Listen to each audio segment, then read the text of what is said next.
வீட்டிலேருந்து பிஸ்னஸ் பண்ணணும்னா கண்டிப்பாக கண்டென்ட் கிரியேட்டராக ஆகியே ஆகணும். நம்ம you have to become a content creator, வேறு வழியே கிடையாது.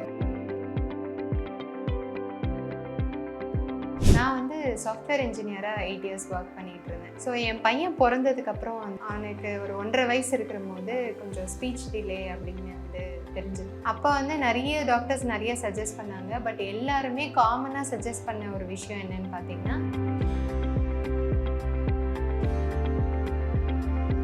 ஃபினான்ஷியலாக வந்துட்டு ஒரு பெரிய ஸ்ட்ரகிள் இருந்தது. 2 பேர் சேலரியில் ஒரு கமிட்மெண்ட் நம்ம வச்சுருக்கோம். திடீர்னு ஹாஃப் த சேலரி ஆகும்போது நம்ம அதுக்கு என்ன பண்ண போகிறோம் அப்படின்ற ஒரு பிளானே பண்ணாமல் நான் வந்து ஜாபை ரிசைன் பண்ணிட்டேன். பட் ப்ராக்டிக்கலி ஒரு பிஸ்னஸ் ஸ்டெபிளைஸ் ஆகிறதுக்கு என்கிட்ட ஃபண்ட் இருந்தப்ப என்னன்னா நிறைய இன்வெஸ்ட் பண்ணி டக்குன்னு நம்ம க்ரோ ஆயிடலாம் அப்படின்ற தாட் எல்லாம் இருந்தது. அதெல்லாம் வந்துட்டு ப்ராக்டிகலி பாசிபிள் கிடையாது. So it takes time. எல்லாமே பிஸ்னஸ் பொறுத்த வரைக்கும் ஸ்லோவாக தான் க்ரோ ஆகும். அப்படின்றப்போ இப்போ வந்து அந்த மிஸ்டேக்ஸ் எல்லாம் எதுவுமே பண்ணாமல் பிளான்டாக நம்ம வந்து ஒரு விஷயங்கள் பண்ணுறப்போ ஸ்டெடியாக பிஸ்னஸ் க்ரோ ஆகிட்டு இருக்கு. ரொம்ப எக்ஸ்போனென்ஷியலாக க்ரோ ஆகுதான்னு கேட்டால் கிடையாது. ஒரு ப்ராடக்ட் மேலே ஆர்கானிக் அப்படின்னு போட்டுட்டாலே வந்துட்டு அதோட ப்ரைஸ் டபுள் ட்ரிபிள் ஆயிடுது. பட் ஆனால் அது நிஜமாவே ஆர்கானிக்காக பண்ணியிருக்காங்களா அப்படின்னு நம்மளுக்கு தெரியாது. இப்போ ஒரு ப்ராடக்ட்டுக்கு ஆர்கானிக் சர்டிஃபிகேட் இருக்குன்னு வச்சுக்கோங்களேன். அந்த சர்டிஃபிகேட் எப்படி வாங்குவாங்கன்னா 90% ஆஃப் த பிஸ்னஸஸ் வந்துட்டு ஃபெயில் ஆகிறதுக்கான ரீசன் என்னன்னு பார்த்தீங்கன்னா, எல்லாத்துக்குமே ஃபண்ட் ஒதுக்குவாங்க. ஆனால் ஒரு பிஸ்னஸ்க்கு நம்ம கிட்ட எவ்வளோ ஃபண்ட் இருக்கோ, 10,000 ரூபாய் இருக்கா, 20,000 ரூபாய் இருக்கா, இல்லை 50,000 ரூபாய் இருக்கா, பேசிக்காக நம்ம கையில் என்ன ஃபண்ட் இருக்கோ அதை வச்சு ஸ்டார்ட் பண்ணாலே போதும். ஆப்பிள் கூட சொல்லுவாங்க அவங்களோட அப்பார்ட்மெண்ட்லேருந்து தான் அவங்க வந்து ஸ்டார்ட் பண்ணாங்க, சாம்சங் ஒரு கேரேஜ்லேருந்து தான் ஸ்டார்ட் பண்ணாங்க. இந்த மாதிரி நிறைய ஸ்டோரிஸ் சொல்லுவாங்க. நம்ம தான் இப்போ நினைக்கிறோம் நம்ம லேக்ஸ் கணக்கில் போட்டு தான் பிஸ்னஸ் ஸ்டார்ட் பண்ணலாமான்னு.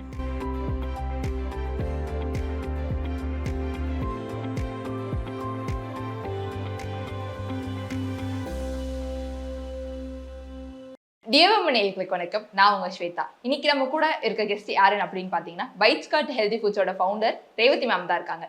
அவங்க கிட்ட இந்த பிசினஸ் ஐடியாஸ் பத்தி நிறைய கேட்டு தெரிஞ்சுக்கலாம் வாங்க. ஹாய் அக்கா. வணக்கம். Hi hi.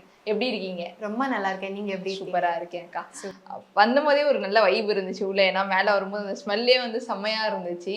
பைட்ஸ் காட் அப்படிங்கிறத எப்போ நீங்க ஸ்டார்ட் பண்ணீங்க? ஏன் அந்த ஹெல்தி ஃபுட்ஸ் அப்படின்னு நீங்க வந்தீங்க? இந்த பிசினஸ் ஸ்டார்ட் பண்ணணும்னு நினைச்சோட ஏன் ஹெல்தி ஃபுட்ஸ் நீங்க வந்தீங்க அப்படிங்கறத சொல்லுங்க. நான் வந்து சாஃப்ட்வேர் இன்ஜினியராக 8 இயர்ஸ் ஒர்க் பண்ணிட்டு இருந்தேன். ஸோ என் பையன் பிறந்ததுக்கப்புறம் வந்து பார்த்தீங்கன்னா, அவனுக்கு ஒரு 1.5 வயசு இருக்கிற போது கொஞ்சம் ஸ்பீச் டிலே அப்படின்னு வந்து தெரிஞ்சது, டிலேன்னு தெரிஞ்சது.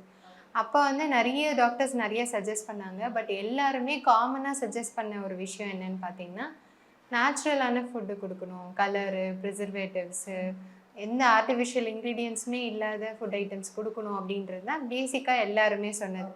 பட் அப்போ மார்க்கெட்டில் வந்து பார்த்திங்கன்னா, இப்போவாது நிறைய ஹெல்தி ஃபுட் பிராண்ட்ஸ் இருக்குது. ஒரு 5 இயர்ஸ் முன்னாடியெல்லாம் பார்த்திங்கன்னா வந்து ஒரு இந்த மாதிரி ப்ரிசர்வேட்டிவ்ஸ் இல்லாத, ஆர்டிஃபிஷியல் இன்க்ரீடியன்ஸ் இல்லாத ப்ராடக்ட்ஸே தேடி கண்டுபிடிக்கிறதே ரொம்ப கஷ்டமாக இருந்தது. ஸோ அவனுக்காகன்னு சின்ன சின்னதாக அப்படியே செய்ய ஆரம்பிச்சு, அதுக்கப்புறம் சரி ஓகே இதையே நம்ம பிஸ்னஸாக எடுத்து பண்ணலாம் அப்படின்னு. ஓகே, நீங்கள் வந்து ஒரு கார்பரேட்டிவ் ஒரு 8 வருஷம் ஒர்க் பண்ணிருந்திருக்கீங்க, நல்லா ஹை சேலரி வாங்கிட்டு இருந்தீங்க. கெரியர் ஷிஃப்ட் பண்ணுறீங்களா? உங்கள் பேஷனுக்காக வந்து நீங்கள் ஒரு பிஸ்னஸ் ஸ்டார்ட் பண்ணணும் அப்படின்னு சொல்லிட்டு வரீங்க. அந்த கெரியர் ஷிஃப்ட் பண்ணது உங்களுக்கு எப்படி இருந்துச்சு? நீங்கள் கண்டிப்பாக ஸ்ட்ரகிள்ஸ் ஃபேஸ் பண்ணியிருப்பீங்க. டெஃபினட்டாக என்னென்னா, ஃபினான்ஷியலாக வந்துட்டு ஒரு பெரிய ஸ்ட்ரகிள் இருந்தது. என்னென்னா வந்து ஒரு 2 பேர் சேலரியில் ஒரு கமிட்மெண்ட் நம்ம வச்சுருக்கோம். இஎம்ஐ ரன் ஆகிட்டுருக்கோம், இல்லை வேறு ஏதோ ஒரு கமிட்மெண்ட் இருக்கும். திடீர்னு ஹாஃப் த சேலரி ஆகும்போது நம்ம அதுக்கு என்ன பண்ண போகிறோம் அப்படின்ற ஒரு பிளானே பண்ணாமல் நான் வந்து ஜாபை ரிசைன் பண்ணிட்டேன். ஸோ அப்போ எனக்கு இருந்த மைண்ட் செட் என்னென்னா, ஒரு 3 மந்த்ஸில் 6 மந்த்ஸில் நான் அந்தளவுக்கு ஏர்ன் பண்ணிடலாம் பிஸ்னஸில் அப்படின்னு நினச்சேன். பட் ப்ராக்டிக்கலி ஒரு பிஸ்னஸ் ஸ்டெபிளைஸ் ஆகிறதுக்கே 2 to 3 இயர்ஸ் ஆகுது. 2 to 3 இயர்ஸ். அதுலேயுமே எனக்கு ஒரு பெரிய ப்ராப்ளமாக இருந்தது என்னென்னா கோவிட். ஸோ நான் பிஸ்னஸ் ஸ்டார்ட் பண்ணி ஒரு 8 மந்த்ஸில் வந்து கோவிட் வந்துருச்சு. ஸோ ரொம்பவே டிஃபிகல்ட்டாக இருந்தது. நார்மலாக இந்த மாதிரி கோவிட் இல்லைன்னா மேபி ஒரு 2 இயர்ஸில் என் பிஸ்னஸ் வந்துட்டு நல்லா ப்ராஃபிட்டபுளாக இருந்திருக்கும். பட் கோவிடும் ஹிட் ஆனதுனால ரொம்ப டஃப்பாக இருந்தது. ஸோ நான் ரன் பண்ணிகிட்டு இருந்த 2 ஷாப்புமே க்ளோஸ் பண்ணிவிட்டு திரும்ப கோவிடுக்கு அப்புறம் திரும்ப இந்த மேனுஃபேக்சரிங் யூனிட் நான் திரும்ப புதுசாக ஸ்டார்ட் பண்ணீங்க. ஓகே, அப்போ அந்த ஸ்டார்டிங்ல ஸ்ட்ரகிள் வந்து நீங்க கடந்து வரவே கிட்டத்தட்ட கோவிட் முடிஞ்சு 4 இயர்ஸ் ஆச்சு. இப்போ வந்து பிசினஸ் எப்படி போயிட்டு இருக்குக்கா? இப்போ பிஸ்னஸ் வந்து அதுதான் நிறைய விஷயங்கள் நம்ம அந்த ஃபெயிலியர்ஸ்லேருந்து கற்றுக்கிட்டோம் இல்லையா? அதெல்லாம் இம்ப்ளிமெண்ட் பண்ணி ரொம்ப பெரிய ஸ்டெப் எடுக்காம நிறைய இன்வெஸ்ட் பண்ணாமல் கிராஜுவலாக க்ரோ ஆனால் போதும். இனிஷியலாக நான் என்கிட்ட ஃபண்ட் இருந்தப்போ என்னென்னா நிறைய இன்வெஸ்ட் பண்ணி டக்குன்னு நம்ம க்ரோ ஆயிடலாம் அப்படின்ற தாட் எல்லாம் இருந்தது. அதெல்லாம் வந்துட்டு ப்ராக்டிக்கலி பாசிபிள் கிடையாது. So it takes time. எல்லாமே பிஸ்னஸ் பொறுத்த வரைக்கும் ஸ்லோவாக தான் க்ரோ ஆகும். அப்படின்றப்போ இப்போ வந்து அந்த மிஸ்டேக்ஸ் எல்லாம் எதுவுமே பண்ணாமல் சின்ன சின்ன ஸ்டெப்ஸாக எதுவாக இருந்தாலும் எந்த ரிஸ்க் ஆப்வியஸ்லி இப்போது ரிஸ்க் எடுக்கிற மாதிரி இருக்கும். பட் எல்லாமே பிளான்டு ரிஸ்க்காக அதில் இருக்கிற டேட்டாவை வச்சு நம்ம அனலைஸ் பண்ணி பிளான்டாக நம்ம வந்து ஒரு விஷயங்கள் பண்ணுறப்போ ஸ்டெடியாக பிஸ்னஸ் க்ரோ ஆகிட்டு இருக்கு. ரொம்ப எக்ஸ்பனென்ஷியலாக க்ரோ ஆகுதான்னு கேட்டால் கிடையாது, ஸ்டெடியாக க்ரோ ஆகிட்டு இருக்கு. ஆனால் இப்போ வந்து நம்ம பிஸ்னஸ் பற்றி நான் இதுக்கு நிறைய பேர்கிட்ட பேசியிருக்கேன், நிறைய ஆண்டர்பிரினர்ஸ் நான் இன்டர்வியூ பண்ணியிருக்கேன். பட் இதுக்கு நான் கேட்குற கொஷின் வந்து ஆப்டான ஆள் நீங்கள் தான். ஏன்னா நீங்கள் நிறைய வந்து ஆண்டர்பிரினர்ஷிப் பற்றி நிறைய வீடியோஸ்லாம் போட்டுட்டு இருந்தீங்க. இப்போ பேசிக்கான ஒரு பிஸ்னஸ் ஸ்டார்ட் பண்ணணும் அப்படின்னு நினைக்கிறேன்னா ஒரு லோன் எடுத்தோ இல்லை ஒரு என்கிட்ட இருக்க காசை வச்சு ஒரு 5 லட்சம் அப்படின்னு சொல்லி இன்வெஸ்ட் பண்ணுறேன். டக்குன்னு அவ்வளோ பெரிய அமௌண்ட்டை இன்வெஸ்ட் பண்ணலாமா, இல்லை ஸ்டார்டிங்கில் எப்படி இன்வெஸ்ட் பண்ணலாம் ஒரு பிஸ்னஸ் ஸ்டார்ட் பண்ணணும் அப்படிங்கிறத சொல்கிறீங்களாக்கா? ஃபஸ்ட்டு வந்து ஒரு வேலையில் இருக்கீங்க நீங்கள் அப்படின்னா அந்த வேலையை விட்டுட்டு நீங்கள் பிஸ்னஸ் ஸ்டார்ட் பண்ணணும்னு நினைக்கிறீங்க அப்படின்னா ஃபஸ்ட்டு நீங்கள் பார்க்க வேண்டிய விஷயம் என்னென்னா, நீங்கள் உங்கள் சேலரியை டிபெண்ட் பண்ணி ஏதாவது கமிட்மெண்ட் இருக்கா உங்களுக்கு? ஃபார் எக்ஸாம்பிள் ஒரு ஜென்னாக இருக்கிறப்போ அவங்களோட சேலரியை டிபெண்ட் பண்ணி தான் அவங்க ஃபேமிலியே இருக்குன்னா அவங்க வந்து பேரலாக தான் ஸ்டார்ட் பண்ணணும். அந்த வேலையில் இருந்துக்கிட்டே அவங்களுக்கு இருக்கிற ஃப்ரீ டைமில் ஒரு பிஸ்னஸ் ஸ்டார்ட் பண்ணி அதுலேருந்து ஒரு மினிமல் இன்கம் வர வரைக்குமே அந்த ஜாபை வந்து விடக்கூடாது. இல்லைன்னா வந்துட்டு இல்லை எனக்கு வந்துட்டு ஃபினான்ஷியல் பேக்கப் இருக்குது அப்படின்னா மினிமம் 6 மந்த்ஸ்க்கு உங்களோட பர்சனல் எக்ஸ்பென்ஸு ஒரு 50,000 ரூபாய் உங்களுக்கு பர்சனல் எக்ஸ்பென்ஸ் மாதம் தேவைப்படுதுன்னா மினிமம் 6 மந்த்ஸ்க்கான எமர்ஜென்சி ஃபண்டாவது நீங்கள் எடுத்து வச்சுருக்கணும். ஸோ 3 lakhs வந்துட்டு உங்களோட பர்சனல் ஃபினான்ஸ்க்காக நீங்கள் வந்து எடுத்து வச்சிடணும். அது இல்லாமல் உங்கள் பிஸ்னஸ் வந்து ரன் பண்ணுறதுக்கான ஒர்க்கிங் கேபிட்டல்னு சொல்லுவாங்க. ஒரு பிஸ்னஸோட ஆஃபீஸ் காஸ்ட்டாக இருக்கலாம், ரெண்ட்டாக இருக்கலாம், ஸ்டாஃப் சேலரியாக இருக்கலாம், இல்லை ப்ரொடக்ஷன், ஸோ இந்த ரா மெட்டீரியல் காஸ்ட்டாக இருக்கலாம். இந்த மாதிரி அந்த ஒர்க்கிங் காஸ்ட் இருக்கு இல்லையா, இந்த ஒர்க்கிங் கேபிட்டல் மினிமம் 6 மந்த்ஸ்க்கு அதையும் நம்ம எடுத்து வைக்கணும். ஓகே, இதெல்லாம் எடுத்து வச்சுட்டு தான் ஸ்டார்ட் பண்ணணும். ஆமாம். பட் வந்து அங்கே இல்லை ஐடியா, ஓகே நான் ஒரு பிஸ்னஸ் ஸ்டார்ட் பண்ணுறேன் அப்படின்ட்டு ரிசர்ச்சே இல்லாமல் டக்குன்னு ஒரு இதில் குச்சிடுறாங்க. அந்த ஃபீல்டு எப்படி இருக்கும் அப்படிங்கிறது தெரியாமல் அவங்களுக்குலாம் வந்து இதெல்லாம் நீங்கள் ஃபஸ்ட்டு பண்ணாதீங்க அப்படின்னு கொடுக்குற அட்வைஸ் எதுவாக இருக்கும்? இப்போது நீங்கள் ஒரு ஃபீல்டில் ஒர்க் பண்ணிகிட்டு இருக்கீங்க, அது சார்ந்தே ஒரு பிஸ்னஸ் ஸ்டார்ட் பண்ணுறீங்க அப்படின்னா நீங்கள் டக்குன்னு ஸ்டார்ட் பண்ணலாம். ஏன்னா அந்த ஃபீல்டை பற்றி உங்களுக்கு கம்ப்ளீட் நாலேஜ் இருக்கும். அதில் வந்து ஆப்ரேஷன்ஸ் எல்லாம் எப்படி பண்ணணும் எல்லா நாலேஜும் இருக்கும். நீங்கள் புதுசாக என்ன பண்ண வேண்டியிருக்குன்னா கஸ்டமரை எப்படி அக்வயர் பண்ணுறது, அந்த கஸ்டமரை எப்படி மெயின்டைன் பண்ணுறது, ஃபினான்ஷியல்ஸ் எப்படி மேனேஜ் பண்ணுறது, இதெல்லாம் மட்டும்தான் நீங்கள் புதுசாக பண்ணுற மாதிரி இருக்கும். பட் அந்த கோர் பிஸ்னஸ் உங்களுக்கு நல்லா தெரிஞ்சிருக்கும் அப்படின்னா நீங்கள் உடனே ஸ்டார்ட் பண்ணலாம். நான் வந்து ஐடியிலேருந்து ஃபுட் இண்டஸ்ட்ரிக்கு வந்தேன். ஸோ அந்த மாதிரி கம்ப்ளீட்லி டிஃப்ரெண்ட் இண்டஸ்ட்ரிக்கு போகும்போது ஒரு 6 மந்த்ஸாவது அந்த இண்டஸ்ட்ரி ரிலேட்டடாக ஒர்க் பண்ணுறது நல்லது. இப்போ நிறைய பேர் ஆனால் என்னென்னா, நான் வந்து ஒரு சாஃப்ட்வேர் இன்ஜினியர், நான் போயிட்டு எப்படி ஒரு ரெஸ்டாரண்ட்டில் வேலை பார்க்க முடியும், நான் போயிட்டு எப்படி ஒரு கடையில் வேலை பார்க்க முடியும், அந்த மாதிரி யோசிச்சாங்கன்னா அது பெரிய ரிஸ்க்கு தான். நம்ம போயிட்டு அந்த நாலேஜ் எடுத்துக்கிட்டு நம்ம பிஸ்னஸ் ஸ்டார்ட் பண்ணுறப்போ நம்ம ஃபினான்ஸு, நம்ம டைமு, நம்ம எஃபர்ட் எல்லாத்தையுமே வந்து நம்மளால சேவ் பண்ண முடியும். ஓகே அக்கா, இப்போ இருக்க பெரிய டவுட்ஸ் என்னன்னா, எனக்கு பிஸ்னஸ் பண்ணணும்னு ஆசை இருக்குது, பட் எனக்கு எங்கே லோன் வாங்கணும்னு தெரியல, இல்லை நான் வந்து வெளில எக்ஸ்ட்ரா இன்ட்ரெஸ்ட்டுக்கு காசு வாங்கி இன்வெஸ்ட் பண்ணலாமா அப்படின்னா நிறைய பேர் நிறைய டவுட்ஸோடு இருக்காங்க. அவங்களாம் இந்த மாதிரி லோன் இங்கே கிடைக்கும் அப்படின்னா எங்கெல்லாம் சொல்வீங்க? நிறைய கவர்மெண்ட் ரிலேட்டடான லோன்ஸ் எல்லாமே இருக்குது. இப்போது எம்எஸ்எம்இ லோனு, அந்த மாதிரி மித்ரா லோன்ஸு, இந்த மாதிரி கவர்மெண்ட் ரிலேட்டடான லோன்ஸ் எல்லாமே நிறைய லோன்ஸ் இருக்குது. அந்த லோன் எல்லாமே வந்து அந்த போர்ட்டல், நம்மளோட கவர்மெண்ட் போர்ட்டலில் போய் பார்த்தாலே அதில் டீட்டெயில்ஸ் எல்லாமே இருக்கும். நிறைய பேர் என்ன பண்ணுவாங்கன்னா ஏஜென்ட்ஸ் கிட்ட போவாங்க. அப்போ அந்த ஏஜென்ட்ஸ் வந்துட்டு அந்த கரெக்டான ஆளாக இல்லை அப்படின்னா அங்கேயுமே நம்ம ஏமாந்து போகிறதுக்கான சான்சஸ் நிறைய இருக்குது. நீங்கள் 50,000 ரூபாய் கட்டுங்க, உங்களுக்கு 2 lakhs 3 lakhs 10 lakhs 50 lakhs நாங்கள் லோன் எடுத்து கொடுக்குறோம் அப்படின்னு சொல்லுவாங்க. எந்த ஏஜென்ட் கிட்ட போனீங்கனாலும் நீங்கள் இனிஷியலாக பேமெண்ட் எதுவுமே பண்ணாமல் நீங்கள் ஃபஸ்ட்டு எனக்கு லோன் வாங்கி கொடுங்க, அதுக்கப்புறம் உங்களுக்கு என்ன பேமெண்ட்டோ நான் அதை பண்ணுறேன் அப்படின்னா பார்த்தீங்கன்னா எந்த ஏஜென்ட்டுமே ஒர்க் பண்ண மாட்டாங்க. ஸோ நம்மளே வந்து ட்ரை பண்ணலாம். அதை விட பெஸ்ட்டான விஷயம் என்னென்னா, ஒரு பிஸ்னஸ்க்கு நம்மக்கிட்ட எவ்வளோ ஃபண்ட் இருக்கோ, 10,000 ரூபாய் இருக்கா, 20,000 ரூபாய் இருக்கா, இல்லை 50,000 ரூபாய் இருக்கா, பேசிக்காக நம்ம கையில் என்ன ஃபண்ட் இருக்கோ அதை வச்சு ஸ்டார்ட் பண்ணாலே போதும். நிறைய பெரிய பெரிய பிஸ்னஸஸ், பெரிய பெரிய கார்பரேட்ஸ் கூட அந்த மாதிரி சின்னதாக ஒரு வீட்டில் இருந்து ஏன் ஆப்பிள் கூட சொல்லுவாங்க அவங்களோட அப்பார்ட்மெண்ட்லேருந்து தான் அவங்க வந்து ஸ்டார்ட் பண்ணாங்க, சாம்சங் ஒரு கேரேஜ்லேருந்து தான் ஸ்டார்ட் பண்ணாங்க, இந்த மாதிரி நிறைய ஸ்டோரிஸ் சொல்லுவாங்க. ஸோ அந்த மாதிரி பெரிய பெரிய பிராண்ட்ஸ் கூட ஒரு சின்ன ஹம்பிள் பிகினிங்லேருந்து தான் ஸ்டார்ட் ஆயிருக்கு. நம்ம தான் இப்போ நினைக்கிறோம் நம்ம லேக்ஸ் கணக்கில் போட்டு தான் பிஸ்னஸ் ஸ்டார்ட் பண்ணணுமான்னு. அப்படியெல்லாம் கிடையாது, சின்ன இன்வெஸ்ட்மெண்ட் போட்டே நம்ம ஸ்டார்ட் பண்ணலாம். ஸோ அப்படி பண்ணுறப்ப நம்மளுக்கு ரிஸ்க் இருக்காது. ஓகே அக்கா. இப்போ இருக்க பெண்கள்லாம் வந்துட்டு நார்மலாக ஒர்க் போயிட்டே இருப்பாங்க. ஒரு கல்யாணம் ஆகும், திரும்ப அப்படியே ஒரு பிரேக் எடுப்பாங்க. நல்லா படிச்சிருப்பாங்க, நல்லா வேலைக்கு போயிட்டு இருப்பாங்க, டக்குன்னு ஒரு பிரேக் எடுப்பாங்க. அவங்களாம் வந்து அவங்களுக்குள்ள ஒரு நம்ம வீட்டில் இருந்தே ஒரு பிஸ்னஸ் பண்ணணும் அப்படின்னு ஐடியா இருந்துகிட்டே இருக்கும். அவங்களாம் வந்து வர்றதுக்கே தயங்குறாங்க. ஒரு வேளை நம்ம வந்து பாதியிலே விட்டுட்டு வந்துருவோமோ அப்படின்னு நிறைய தயக்கம் அவங்களுக்கு இருக்கு. அதெல்லாம் உடைச்சிட்டு அவங்க எப்படி வெளில வரணும்? அவங்களுக்கு நீங்கள் கொடுக்குற அட்வைஸ் எப்படி இருக்கும்? இப்போ நிறைய பேர், அதாவது சின்ன பொண்ணுங்கன்னு இல்லை, 40 வயசு, 50 வயசு, 60 வயசு, 80 வயசுல கூட வந்துட்டு நிறைய பேர் இப்போ சோஷியல் மீடியாவை யூஸ் பண்ணி வீட்டில் இருந்தே நிறைய பிஸ்னஸஸ் பண்ணுறாங்க. நார்த்தில் ஒரு தாத்தா ஒருத்தர் 80 வயசில் வந்துட்டு இப்போது அந்த ஹேர் ஆயில், அந்த பியூட்டி ப்ராடக்ட்ஸ் பிஸ்னஸ் ஸ்டார்ட் பண்ணி அவர் ரொம்ப நல்லா பண்ணிகிட்டு இருக்காரு. எனக்கு தெரிஞ்ச ஒருத்தவங்க 50 வயசில் இப்போ வீட்டிலேருந்தே முறுக்கு, சீடை, தட்டை அதெல்லாம் செஞ்சு கொடுத்து வீட்டில் இருந்தே பண்ணி அவங்களும் நல்லா earn பண்ணிகிட்டு இருக்காங்க. ஒன்லி திங் இஸ் நம்மளுக்கு வந்துட்டு ஒரு நாலேஜ் இருக்கணும். எந்த ஃபீல்டில் நம்ம பிஸ்னஸ் பண்ண போகிறோமோ அதுக்கு தேவையான நாலேஜ் இருக்கணும். இப்போ ஃபுட்டா இல்லை டெக்ஸ்டைலா, ஏன்னா இப்போது ஒரே மாதிரி தான் இருக்கும் ஒரு கிளாத்து, பட் அதோட குவாலிட்டி நம்மளால டிஃப்ரென்ஷியேட் பண்ணி பார்க்க நம்மளுக்கு தெரிஞ்சிருக்கணும். இல்லைன்னா நம்ம ப்ராடக்ட் வாங்குறப்பவே ஏமாந்து போயிடுவோம். ஒரு ப்ராடக்டை நம்ம 200 ருபீஸ்க்கு வாங்கி 300 ருபீஸ்க்கு சேல் பண்ணோன்னா அந்த ப்ராடக்ட் 200 ருபீஸ்க்கு வர்த்தான நம்மளுக்கு வந்துட்டு கிளாஸிஃபை பண்ண தெரிஞ்சிருக்கணும். அந்த பேசிக் நாலேஜ், அந்த ஃபீல்டை பார்த்தீங்கன்னா பேசிக் நாலேஜ் நம்மளுக்கு இருக்கணும். அதுக்கப்புறம் சோஷியல் மீடியாவை ப்ராப்பராக எப்படி யூட்டிலைஸ் பண்ணுறது. கண்டிப்பாக கண்டென்ட் கிரியேட்டராக ஆகியே ஆகணும். நம்ம வீட்டிலேருந்து பிஸ்னஸ் பண்ணணும்னா you have to become a content creator, வேறு வழியே கிடையாது. ஓகே, நான் அடுத்ததான் உங்ககிட்ட கேட்கலாம். மார்க்கெட்டிங் எவ்வளோ முக்கியம்? ஒரு பிஸ்னஸில் வந்து ஒரு மார்க்கெட்டிங் எப்படி பண்ணணும்? சோஷியல் மீடியா வந்து பேசிக்காக இப்போ பார்த்தீங்கன்னா சோஷியல் மீடியா செம்ம பூமில் இருக்குது.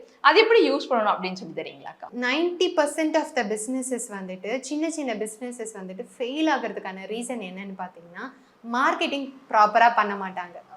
எல்லாத்துக்குமே ஃபண்ட் ஒதுக்குவாங்க, ஈவன் ஸ்டாஃப் சேலரி ஒதுக்குவாங்க, ரா மெட்டீரியல்ஸ் வாங்குவாங்க, எல்லாமே பண்ணுவாங்க.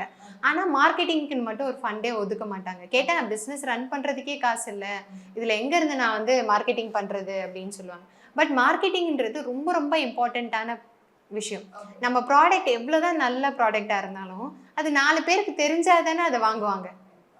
ஸோ இப்போ நிறைய பிராண்ட்ஸ் நீங்கள் வந்து பார்த்துருப்பீங்க, ஹேர் ப்ராடக்ட்ஸ்லேருந்து நிறைய பேர் வந்து வீட்டிலேருந்தே பண்ணி ஆனால் டெய்லி வீடியோஸ் எடுத்து போட்டுகிட்டே இருப்பாங்க. கஸ்டமர் டெஸ்டிமோனியல்ஸ் எடுத்து போடுவாங்க, எப்படி அந்த ஃபேஸ் பேக்கை யூஸ் பண்ணணும், அவங்க எப்படி அதை மேனுஃபேக்சர் பண்ணுறாங்க, என்ன மாதிரியான ரா மெட்டீரியல்ஸ் எல்லாம் யூஸ் பண்ணுறாங்க, அவங்க பேக்கேஜிங் எப்படி பண்ணுறாங்க, இதெல்லாம் வீடியோவாக எடுத்து அவங்க கண்டென்ட் போட்டுகிட்டே இருப்பாங்க. இது வந்து கண்டென்ட் மார்க்கெட்டிங். இது இல்லாமல் ஆடும் ரன் பண்ணோம். நம்ம கண்டென்ட் மட்டும், ஆர்கானிக்கான மார்க்கெட்டிங் மட்டும் பத்தாது, இனிஷியலாக நம்ம ஆட்ஸுமே ரன் பண்ணி ஆகணும். ஃபேஸ்புக் ஆட்ஸு இந்த மாதிரி ரன் பண்ணுறப்போ நம்மளோட ஆடியன்ஸ் எங்கே இருக்காங்க, ஃபேஸ்புக்லேயும் இன்ஸ்டாகிராம்லேயும் தான் இருக்காங்க. அப்படின்னா அந்த ஆட்ஸ் நம்ம ரன் பண்ணணும், ஆஃபர்ஸ் கொடுக்கணும். இதெல்லாம் பண்ணுறப்போ நம்மளுக்கு வந்துட்டு பிஸ்னஸ் க்ரோ. ஓகேக்கா.